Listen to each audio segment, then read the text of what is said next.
লগতে সংবাদ মাধ্যমক মই এই বিষয়ে জনাব খুজিছোঁ যে যোৱাকালি আমাৰ বড়োলেণ্ড পিপলছ ফ্ৰণ্ট আৰু অসম গণ পৰিষদ দলৰ লগত মিত্ৰতা চূড়ান্ত হৈছে।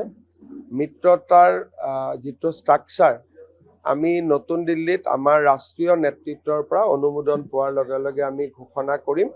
কিন্তু AGP আৰু BPFৰ লগত আমাৰ মিত্ৰতাৰ আলোচনা আমি যোৱা নিশা সম্পূৰ্ণ কৰিছোঁ আৰু দুইটা ৰাজনৈতিক দলৰে আৰু বিজেপিৰ মাজত সম্পূৰ্ণ বুজাবুজি হৈছে। কোনো ফ্ৰেণ্ডলি কণ্টেষ্ট আদি নাথাকে, সম্পূৰ্ণ চিট বাই চিট আমাৰ এলায়েন্স হৈ গৈছে। মিত্ৰতাৰ দিশত আমাৰ বিশেষ আৰু আলোচনা কৰিবলগীয়া নাই, মাত্ৰ নতুন দিল্লীৰ পৰা অনুমোদন পালেই আমি বিজেপি আনুষ্ঠানিকভাৱে ইয়াক ঘোষণা কৰিব পাৰিব। AGP আৰু BPF দলে কোৱাত কোনো আপত্তি নাই, কাৰণ তেওঁলোকে যিহেতু তেওঁলোকৰ নেতৃত্ব অসমতে থাকে। ডিটেইলছ তেওঁলোকে মোটামুটি আপোনালোকক কিছু কথা তেওঁলোকে সময় সুবিধা লৈ ক'ব পাৰিব।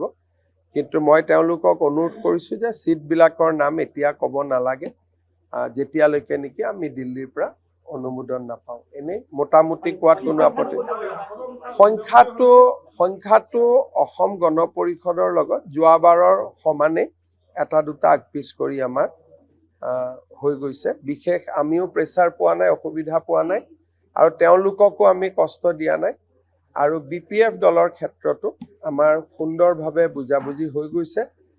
সন্ধিয়াকৈ হাগ্ৰামা মহিলাৰী ডাঙৰীয়াই হয়তো এই বিষয়ে লগতে সংবাদ মাধ্যমক মই এই বিষয়ে জনাব খুজিছোঁ যে যোৱাকালি আমাৰ বড়োলেণ্ড পিপলছ ফ্ৰণ্ট আৰু অসম গণ পৰিষদ দলৰ লগত মিত্ৰতা চূড়ান্ত হৈছে। মিত্ৰতাৰ যিটো ষ্ট্ৰাকচাৰ আমি নতুন দিল্লীত আমাৰ ৰাষ্ট্ৰীয় নেতৃত্বৰ পৰা অনুমোদন পোৱাৰ লগে লগে আমি ঘোষণা কৰিম। কিন্তু AGP আৰু BPFৰ লগত আমাৰ মিত্ৰতাৰ আলোচনা আমি যোৱা নিশা সম্পূৰ্ণ কৰিছোঁ আৰু দুইটা ৰাজনৈতিক দলৰে আৰু বিজেপিৰ মাজত সম্পূৰ্ণ বুজাবুজি হৈছে। কোনো ফ্ৰেণ্ডলি কণ্টেষ্ট আদি নাথাকে, সম্পূৰ্ণ চিট বাই চিট আমাৰ এলায়েন্স হৈ গৈছে। মিত্ৰতাৰ দিশত আমাৰ বিশেষ আৰু আলোচনা কৰিবলগীয়া নাই, মাত্ৰ নতুন দিল্লীৰ পৰা অনুমোদন পালেই আমি বিজেপি আনুষ্ঠানিকভাৱে ইয়াক ঘোষণা কৰিব পাৰিব। AGP আৰু BPF দলে কোৱাত কোনো আপত্তি নাই, কাৰণ তেওঁলোকে যিহেতু তেওঁলোকৰ নেতৃত্ব অসমতে থাকে। ডিটেইলছ তেওঁলোকে মোটামুটি আপোনালোকক কিছু কথা তেওঁলোকে সময় সুবিধা লৈ ক'ব পাৰিব। কিন্তু মই তেওঁলোকক অনুৰোধ কৰিছোঁ যে চিটবিলাকৰ নাম এতিয়া ক'ব নালাগে, যেতিয়ালৈকে নেকি আমি দিল্লীৰ পৰা অনুমোদন নাপাওঁ। এনেই মোটামুটি কোৱাত কোনো আপত্তি।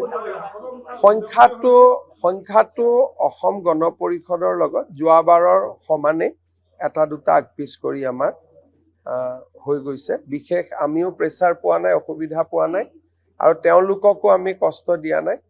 আৰু BPF দলৰ ক্ষেত্ৰতো আমাৰ সুন্দৰভাৱে বুজাবুজি হৈ গৈছে।